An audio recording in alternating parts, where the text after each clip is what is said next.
So good morning, everyone, and welcome to this HundrED webinar, How to Develop Innovation-Friendly Education System.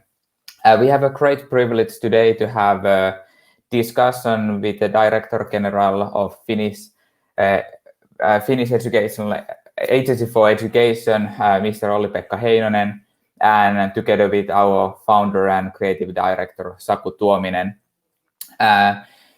And before we start today's session, let's go through some housekeeping rules. So first of all, this session is being recorded, and you can submit your questions anytime during the discussion. We will do the Q&As at the end of the session. So please use the question tab on your screen. It's on the right side of the presentation, and you can type in your questions, or you can use the chat functionality as well. And then after this webinar, you will receive an email from us. This email will include some links to the report, and then also there is a survey. So we would like to hear your feedback about this session so that we can make this even better in the future. And next, we have the agenda of the webinar. So in the beginning, I will give you a short introduction to the report. Then there is the interview part, Q&A, and then some next steps. So let's begin with the introduction to the report. My name is Lasse Leponiemi, and I'm the Executive Director of HundrED. We started this research collaboration a little bit over a year ago, together with the Finnish National Agency for Education, and we formed a working group which consisted people from our research team and then from the Innovation Center, which is experimenting new ideas as a part of the Finnish public education system to find out what kind of factors are forming innovation friendliness as a part of education system. And today we are going to go through some of the highlights from the report. One of the main questions we wanted to ask as a part of this report was that which kind of factors enable the efficient adoption of innovative activities in public education. We know that sometimes innovation might have a little bit of bad reputation as a part of education system, because often, for example, budget cuts and things like that have been communicated as a way that you should be now just more innovative and be able to do the same things. But at the same time, we see that the innovations and new solutions and practices are the ways how we can improve the education at scale.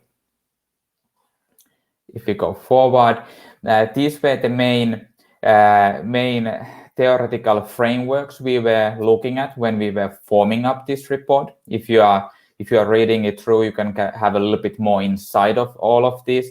But of course, you cannot avoid the innovation diffusion theory when you are discussing about how to implement something new as a system. So that has been more or less the backbone of our work. And then we have been adding some education-related theories and research to back it up. So how actually that implementation process is happening as a part of the education world, and what kind of things matter when things are implemented on a school level, how you can actually help teachers and students to try out new things, and what kind of culture is needed. So there is a lot of good things for all of us to read and find out how implementation process can happen. And as a result, we created our own model, implement, develop, and finance. And we were interviewing Finnish and international innovations using this framework. All of these innovation interviews can be found from the report, and we have been also asking like what kind of aspects or what kind of success stories or struggles they might have had while they have been growing their work in their respectful areas of the world and in their own context. So all of this can be found from the report. And when these implementation processes are taking place, we see that there are a lot of excitement as a part of the education world and in the schools, like what kind of things could be improved and what kind of solutions and practices could be implemented. But at the same time, there are many teachers who hesitate about trying new things. So one of the main questions have been like how you are able to get from those early adopters to these bigger masses, and how you can encourage them to try out something new as a part of their work. And all of the innovations we were looking at were struggling with this one, and all of them have been finding their own ways to overcome these challenges. The key recommendations from the report, that when we are thinking about how innovation friendliness can be increased as a part of education system, one of the key things is that you have to encourage experimental culture as a part of the way you work and operate, because through those experiments something new, something beautiful can be created. And of course, at the same time, we have to be remembering that not all ideas are great ones. So some of them might be failing, but it's always a learning experience for all of us, that we know like what kind of things should be done. And the second thing about the development is always that often we are hearing that the development happens when we are discussing about the pedagogical core of the innovation. But that's only a one factor of working innovation. You should be also developing the way you operate, the way it can be implemented in the easiest possible way. You have to develop how it can be financed. So also the implementation and finance part are very crucial when we are talking about innovation implementation. And none of these innovations are implemented automatically. So you have to be able to focus on this on the implementation processes, and at the same time you should be knowing that the financing is also needed for the non-profit and public education innovations as well. So you cannot be overlooking those things when you are creating something new, and you should have this systematic approach. When we were discussing with these different innovations, some of them were part of the public education system, some of them were private innovators working through their own organization. The most important thing is that we all are forming up this one big ecosystem, this one kind of like education function, which is providing beautiful learning experiences for our students. And to be able to create something new together, we have to be having a continuous dialogue between different groups who are part of this education system. And if we go forward, one of the key kind of like things we found out through these interviews were that you are not, like, you cannot work alone as a part of this system. You have to be able to understand which are the actual needs and demands, how we and you should have some sort of a consensus, like in which direction we want to take the education system and the learning experiences we want to provide for our students. So it's a two-way road. One of the innovators, Chris Williams from Chatta, was, for example, saying that as a part of the work, he has been learning so much, like what is going on in schools already and what kind of things they are looking for in the future. And we hope that this webinar is kind of like bringing you this possibility for dialogue. And now I would like to give the virtual stage to Saku and Olli-Pekka to continue the discussion. Thank you, Lasse, and depending where you are, good morning, good afternoon, or good evening. It's such a pleasure to have this webinar, and also on my behalf, I would love to welcome Olli-Pekka. And before going to the report, a brief status update about the COVID situation, because that's sort of like, that's the way we tend to start every discussion these days. So COVID-19 in Finland at the moment, would you say that, Olli-Pekka, is that Finland is getting almost back to normal, or how would you define the situation at the moment? Yes, thank you and good morning to everybody. I would say that the big picture is that things are getting back to normal in the way that children are going to school, all of course following the kind of distancing and hygienic rules that are set. So that's the kind of big picture. There are variations that we are also seeing individual schools where we have contingents, and that means that there are kind of quarantine decisions made and some schools have moved to distance learning. But as we have kind of practiced that way of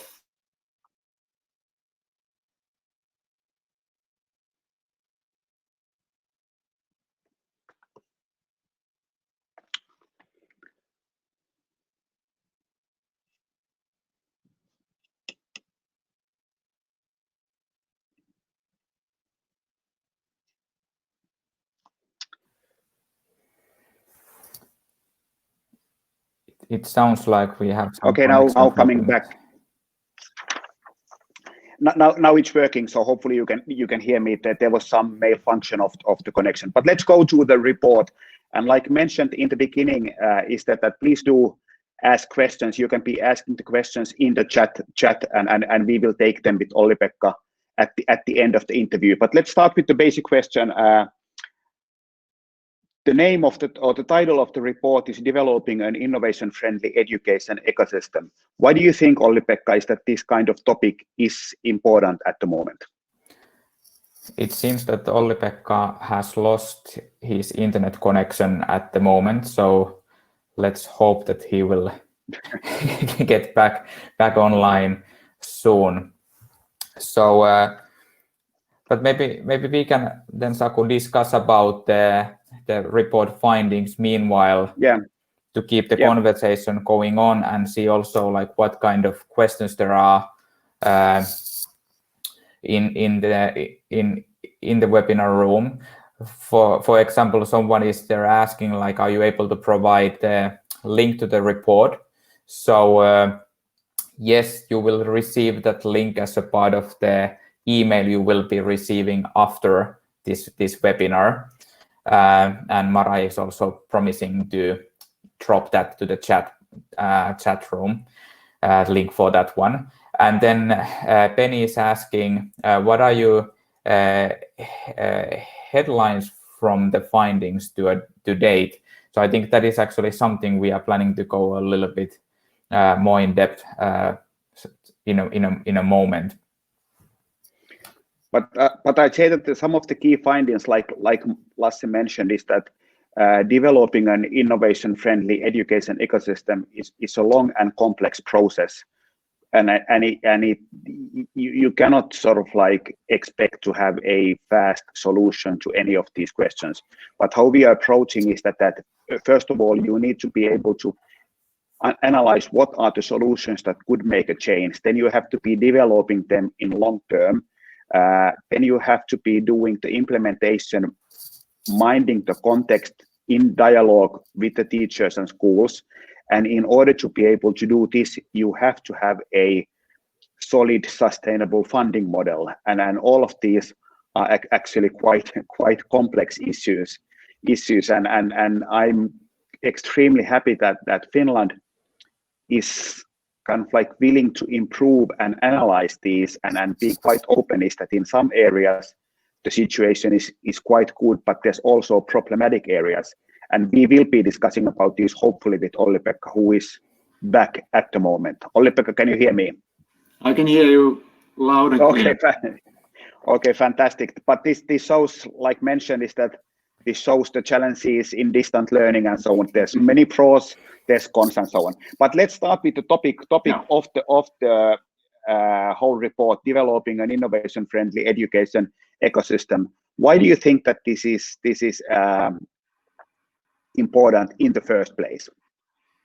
I think it's important because what we're seeing is that the kind of pace of change is getting faster.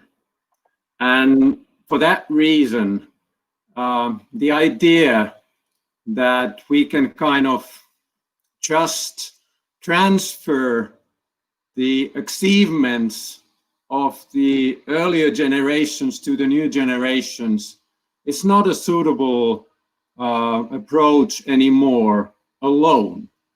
We still need that approach, but we also need the other approach, which is helping the children to create their own future.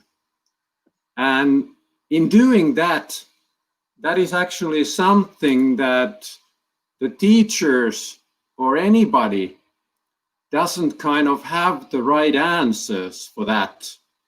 So if it used to be the thing that we knew that what good looked like, and we wanted the children to know it too. In today's world, what's good seems to be changing all the time. It keeps changing, and we all have to keep track. And that involves not only the students, but the teachers and the whole education system.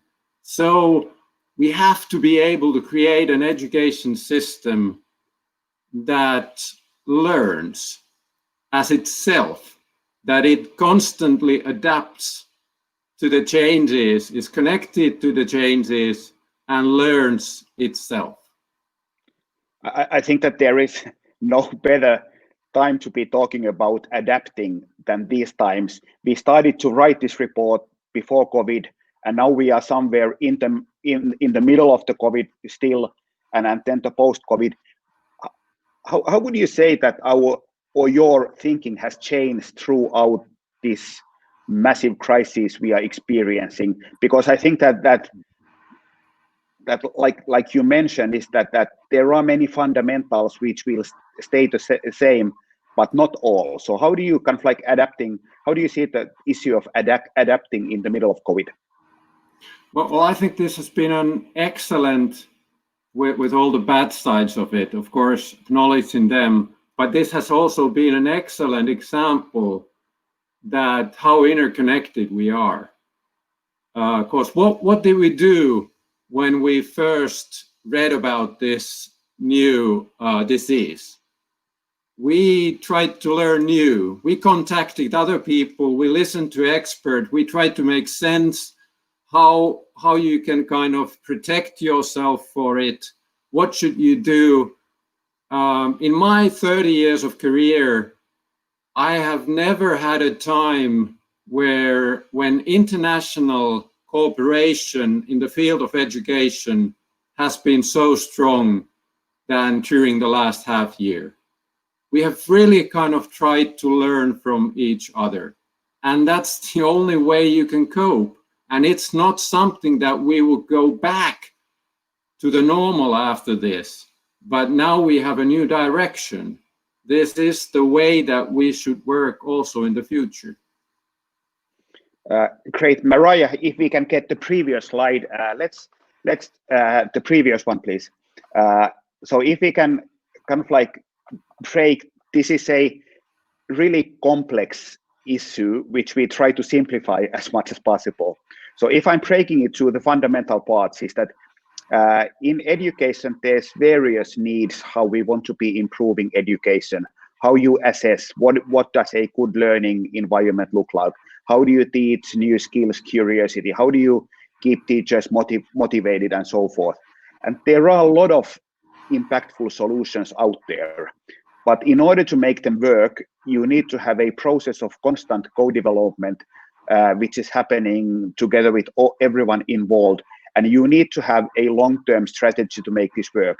How do you see, for example, from the Finnish point of view, where do you see the biggest challenges in this process? Because like mentioned, it is a really complex process.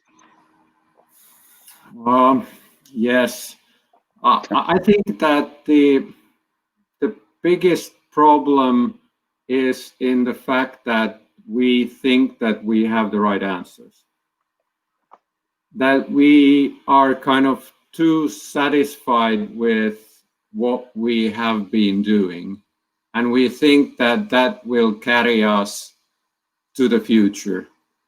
I like the term in the title of the report that it talks about innovation friendliness, because that is a kind of it's a quality of culture.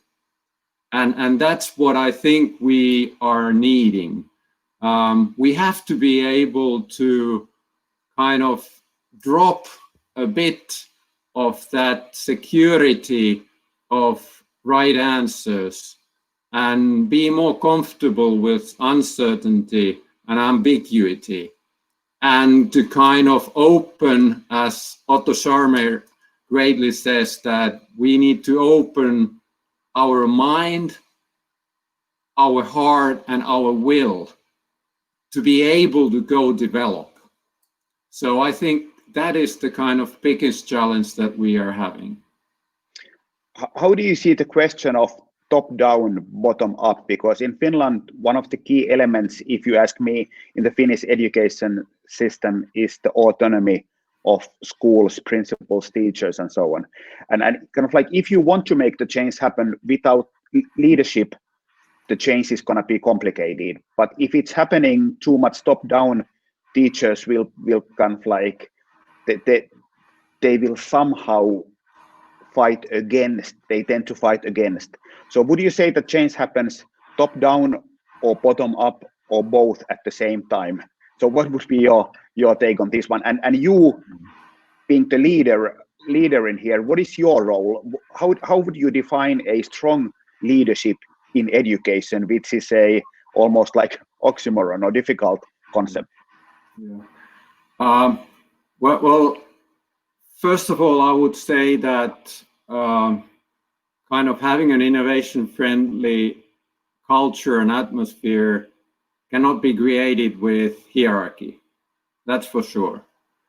And I look at it as a kind of network, that it's a network of different actors, and all of us, our duty is to support learning. And we have kind of different responsibilities in that network. And I think what is important is that the central level, the national level, the regional level, and the local school teacher level, they live the same reality. They breathe the same air. They understand the reality in the same way, and the challenges in the same way, because that's needed in order for the trust to be created. And the trust is the essential part of the co-development to happen. Co-development means that you're also giving up something in that process that you might have earlier valued. And if there's not the trust element there, that won't happen. So you need kind of actors that are credible, reliable, and have the intimacy with each other. Those are the elements of trust. And my biggest job, I see, is to feed the system with trust. Try to create processes that bring people together from different levels and different roles, and make sure that there are processes that make the co-development and co-creation possible. And I think that this goes back, Mariah, if we can get the quote of Olli-Pekka. I think that the quote, this one. So I think that this goes to the question or the delicate balance between push and pull. And like Lasse mentioned, is that there's a lot of resistance towards the word innovation in education, because teachers are feeling is that we just want to concentrate on quality education and teaching and so on. And you mentioned here is that if the activity, meaning, solution, innovation, and so forth responds to a genuine need, it will generate the drive. So do you have a feeling is that sometimes in education ecosystem we have too much push and we are not listening enough about where the demand or the pull is? Definitely I do. And usually they are named national education strategies. That's the title of them. And that's the that's why we see in the world kind of so many failed national strategies, that they are entirely push and they don't live the same reality. What's the reality in schools? And I would say that also the kind of critical point on the report that has been taken up about the financing in Finland, it has the same kind of problem in it, that our financing has been kind of saying that we know at the top the right answer, and now we give you some money and concentrate on this thing and do it a better job in the future. And that won't work either. And there's another delicate balance that I think that we are not talking enough. So I think that we are not having innovations unless we have some kind of culture of experimental culture and so on. So we have to be testing new things and see what works and what doesn't work. At the same time, we all know from the innovation is that many new ideas don't work. So how do you find the balance, kind of like being open and testing new things, but at the same time not kind of like being able to identify what are the solutions that seem to be working? And I think that this goes back to the definitions of idea versus innovation and so on. So how do you see what is enough experimentation and what is too much experimentation? It's a difficult question, of course. Yeah, it's a very, very tricky one.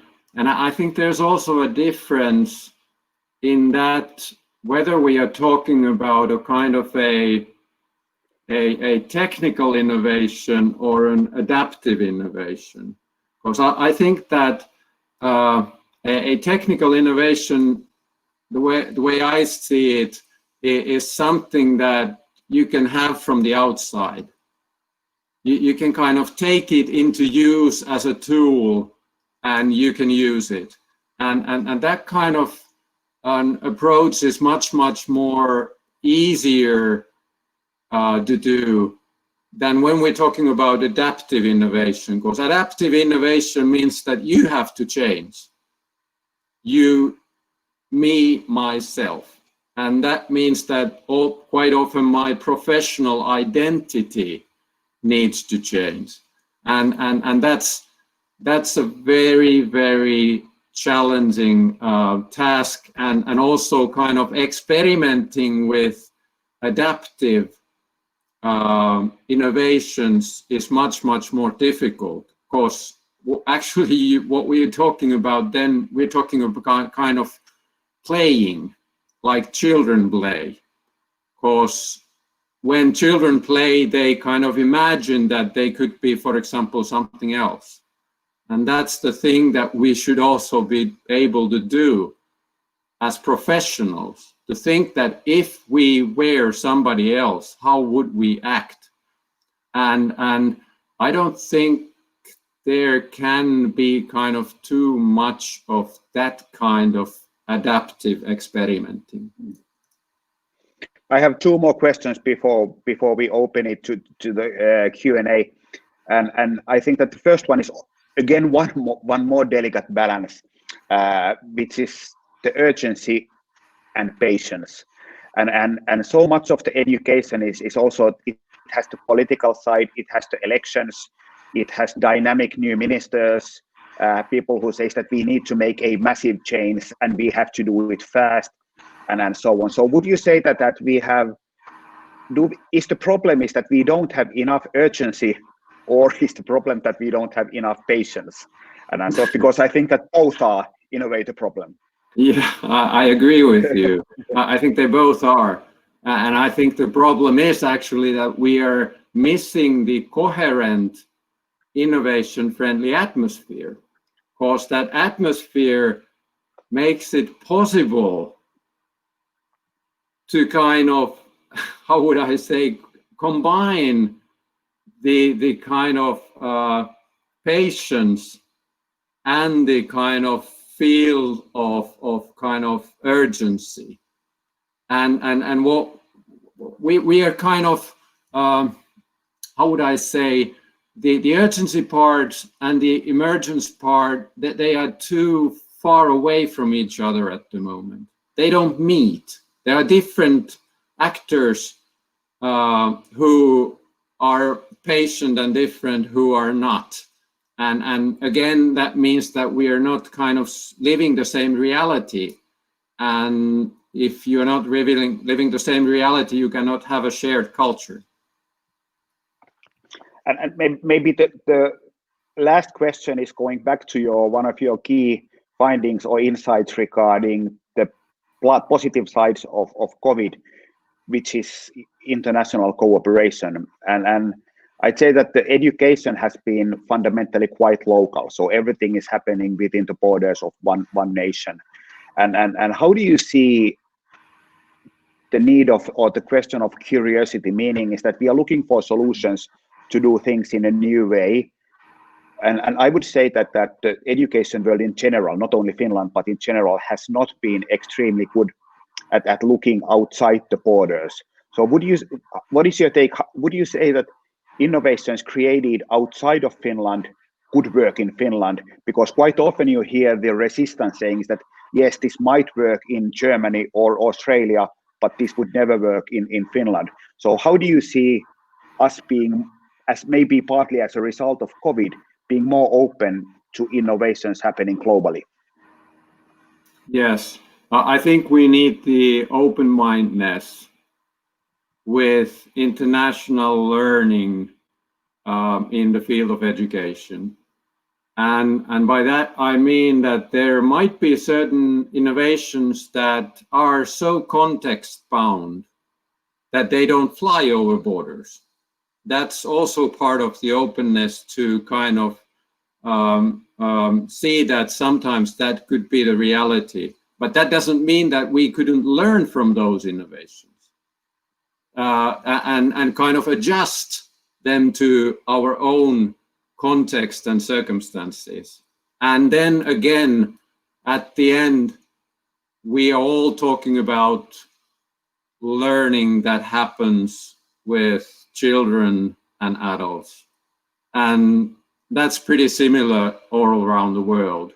So there's a lot of things that don't see the national borders there, but are by character global. I fully agree. And with these words, I'll give it now to Mariah, who will be facilitating the first questions we are getting from the community. Hello, good morning, good afternoon, or good evening to everyone, like Saku said. And my name is Mariah O'Mara. I am the head of media here at HundrED, and I have been so impressed by the stimulating conversation that has been going on in the chat. And I have a few questions that I would like to read myself, but afterwards I'd really like to open it up and invite some people on stage to ask their own questions and to engage in dialogue here. So the first question, and there are two questions from Kartik Varma. But I think the first question is quite similar to another one that David has put out. So that is the question around how do you deal with new idea fatigue that teachers experience, especially in countries where a lot of ideas are driven too down, which is quite similar to the question that David posed, which is there's thousands of so-called innovations to choose from in education. How can there be real value and impact in all of those? I'd like to put that to our panel.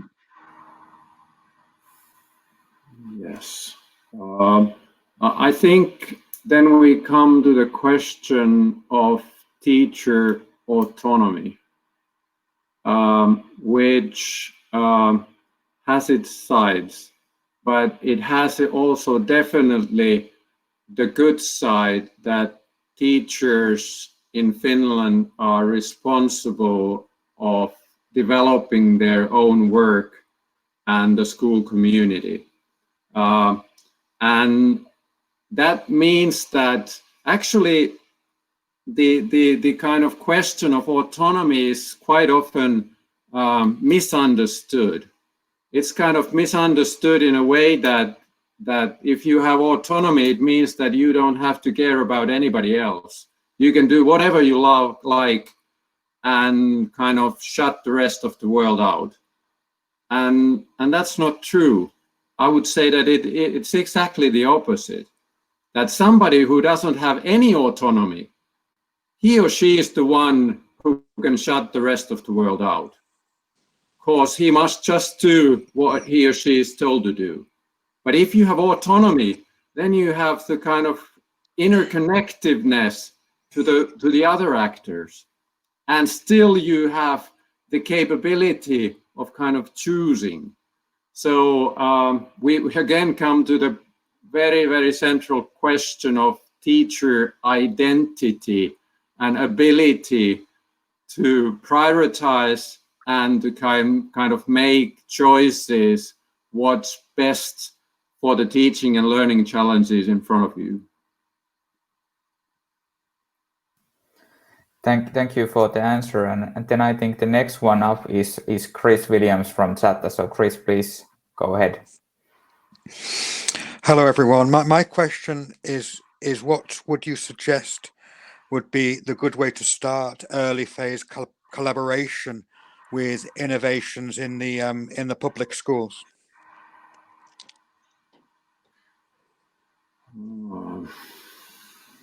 That's a good question, and it kind of depends that from which perspective you are looking at on the issue.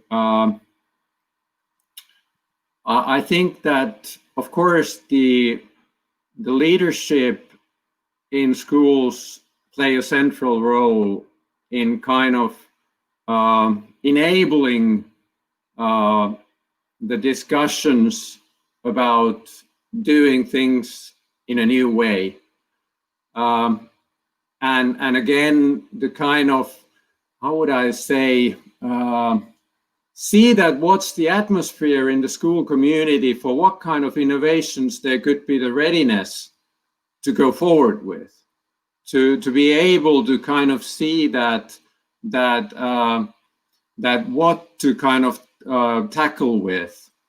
And then, of course, the best thing for every human being to kind of start to think your own thinking is to see that whether there is in reality a cognitive dissonance about your current kind of mindset and a way that how things seems to be functioning in practice. So kind of seeing in practice what might work better is a very, very essential part of kind of getting started with innovations.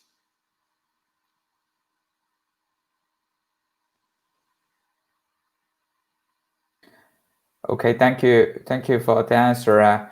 And next we have Suseta from Dream. I will unmute you now, so please go ahead with your question. Thank you. Olli-Pekka, thank you so much for this interesting conversation. My question is that in India, when we are working with governments, with the education department, we're finding that education is becoming very politicized. And education innovations seem to be moving towards, can it help me win votes? Can it help me win elections? So how can we safeguard education innovations and create this friendly atmosphere and culture that we are talking about, and safeguard it from being politicized, basically?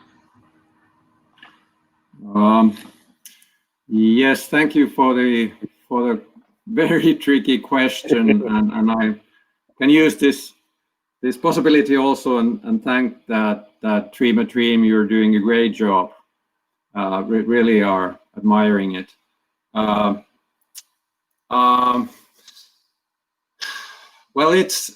we're not only talking about kind of the field of education, but we're talking about kind of democracy, that how democracy is functioning in our societies. What's the aim of the political system? Is it a kind of a short-term winning the elections, or is it kind of making our societies work better? And I don't have a kind of a short answer to that. What we have been in Finland quite lucky with is the fact that although the parties in the government have changed, the kind of big direction of our education policy has stayed pretty much the same. So you can say that there's been coherence really in the big picture in Finland, and there is a kind of a in the big questions a consensus. What are the biggest values? Equality and excellence in education in Finland. But I think what is one thing that helps is to kind of make sure that there is a lively discussion about the direction of education policy in the society generally, because I would say that makes it more difficult to be kind of politicized for other purposes.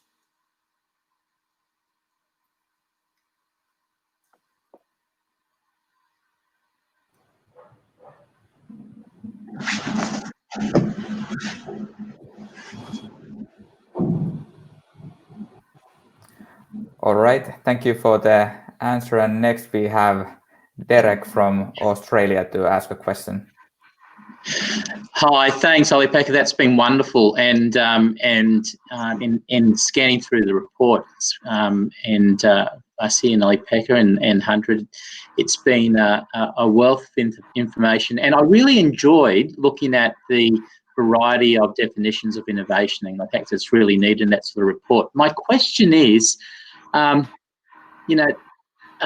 there was a section there that said community needs to discuss what problems need to be solved. And I understand the only way innovation can work is if there's collaboration, community, and there's this joint engagement.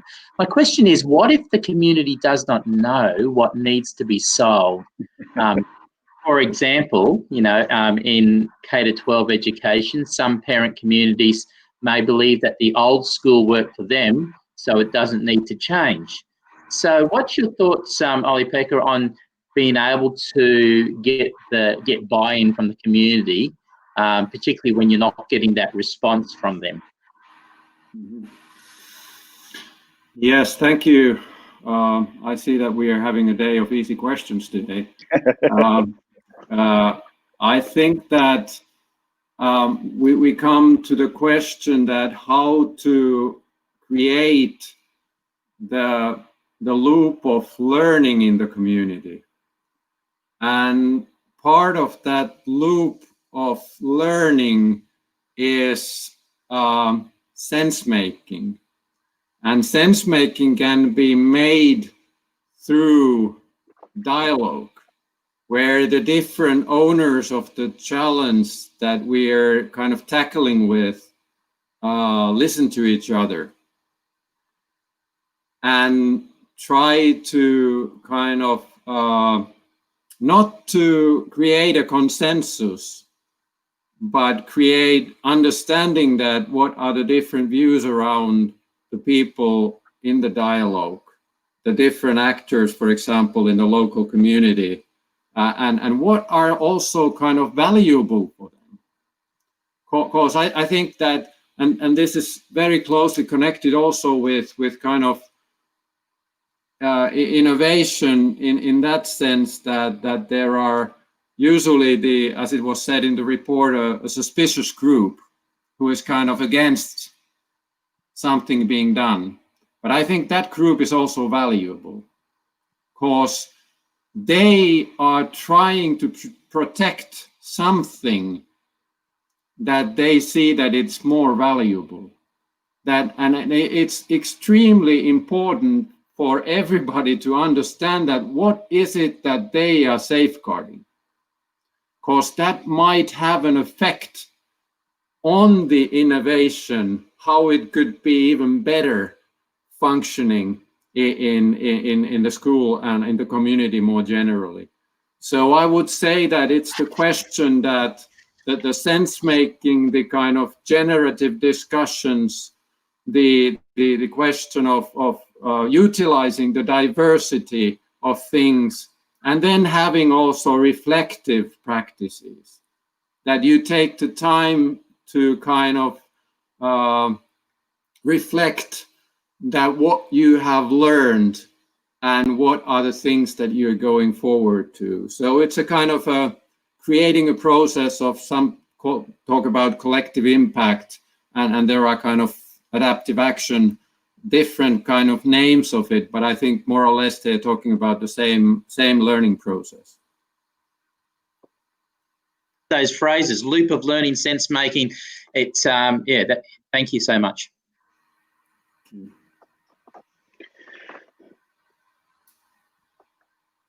Should I take it from here? I think that when we are discussing about education innovations practically in any country, the question we hear almost always is that how do we know if this works? But I think that that's the challenge of learning and trying to create and trying to improve, is that not everything works, but we can learn a lot from the things that do not work. So my question to Olli-Pekka is that how do you create because for me a culture of learning is also like a growth mindset, and that should involve each and everyone in the education ecosystem, not only teachers and principals, but also students and media and parents. So how do you should we be better at explaining why the improvement is needed? Why are we trying to improve education and so on?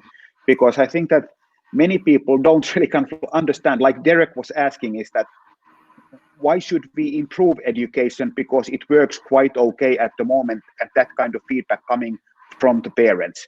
So how should we kind of like open up the need for improvement for the whole of the nation?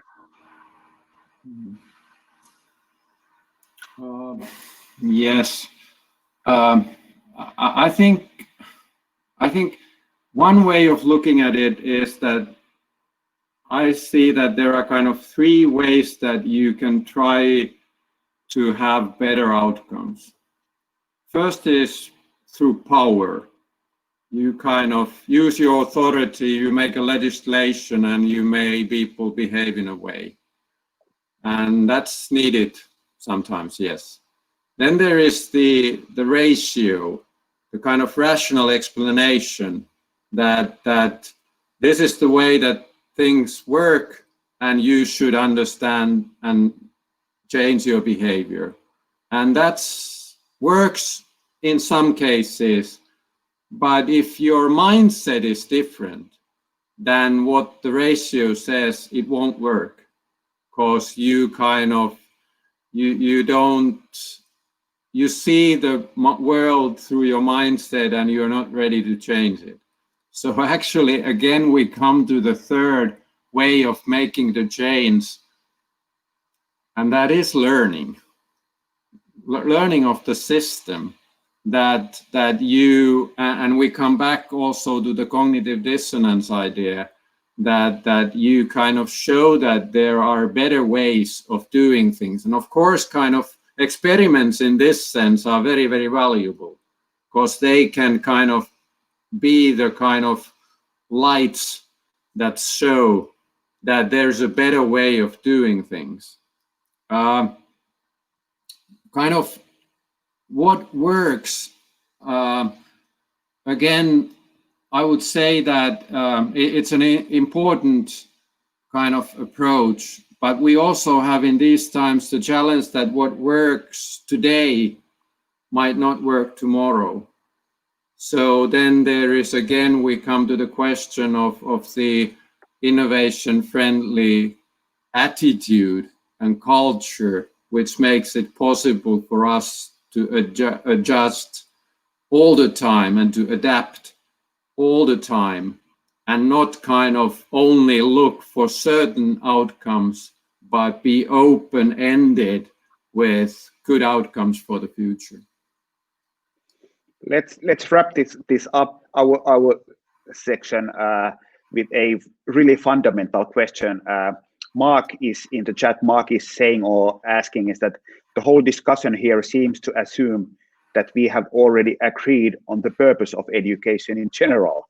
So asking from you is that I think that we quite often forget the fundamental question is that what is in fast changing world, which is uncertain, and COVID has been a kind of like great example of that one, is that how do you see from your point of view is that if you would have to define now in the middle of COVID, what is the purpose of education in general? Well, I would say that it has those two meta tasks that we need to give the children, transfer all that we have achieved so far as humans to the next generation so that they can utilize that in their own lives. And that used to be enough for education, but it's not anymore. But the second part is becoming more and more important, and that's the thing that how we can support and help the children to be ready to build their own future. And that's an entirely different challenge. And I think that this is pretty much also the kind of controversy that we in many countries hear about subjects and transversal competencies, 21st century skills. And we see the controversy with kind of teacher-centric approach and kind of learner-centric approach, an authoritarian or a kind of a more kind of problem or project or a kind of inquiry-based learning. But they are not kind of opposed to each other, that we have to take care of both of these.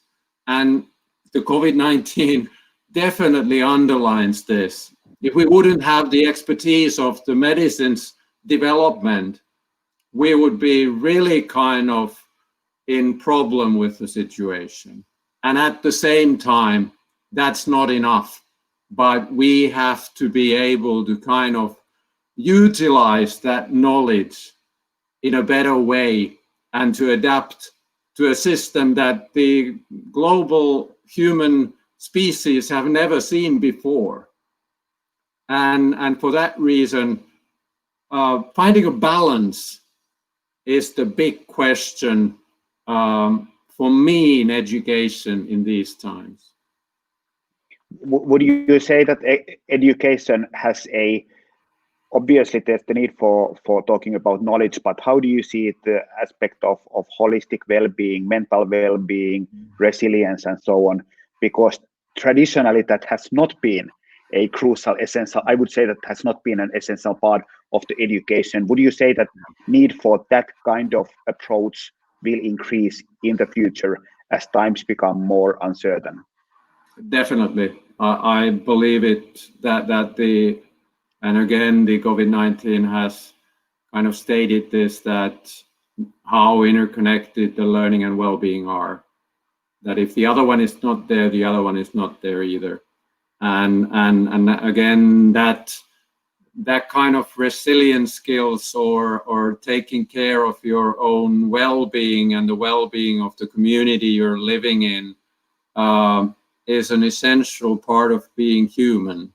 And I think education, the role of the school is to support every child to grow into humanity.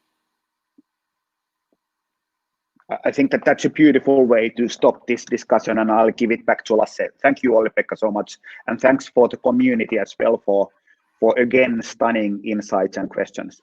Thank you, Saku, very much for having this chance. Thank you for the excellent discussion, and likewise, Saku said, thank you for the community for the many questions. I think we have to restructure our webinars to be 2.5 hours so that we could be going through every and each one of those questions in the chat box and in the questions section. But hopefully we have been able to cover as many as possible throughout this webinar session today. Next, let's go through some next steps. What will happen after this webinar? So when we are wrapping this up, all of you who have been part of this, you will receive an email from us, and that email will include a link to download the HundrED report we have been discussing today. Please read it from cover to cover and share with your colleagues and friends and family and whoever you meet on the street. And then also that email will be including a registration link for the HundrED Innovation Summit, as we have been all seeing how much the COVID-19 have been affecting to us. We have also decided that HundrED Innovation Summit will be held totally online this year, and it will be available for all of you to attend. So please register, and in the beginning of October we will be revealing the program, and it will include many interesting names, sessions, and interactive possibilities with other colleagues around the world, like this one, to discuss and have a chat about important things as a part of education. So within these words, I would like to give our big thank you for Olli-Pekka, the whole team of Innovation Center at EDUFI. It has been absolute pleasure to do the report together. And I think that now, during this time when adaptation is maybe needed more than ever before, we hope that the findings of that report will be useful for many people around the world. And also a big thank you for all the innovators who were part of the interviews, part of the work we were able to put together with the working group for the report. So thank you for all. I wish you all very great Friday, and enjoy the weekend. And I hope to see you all at HundrED Innovation Summit. So thank you.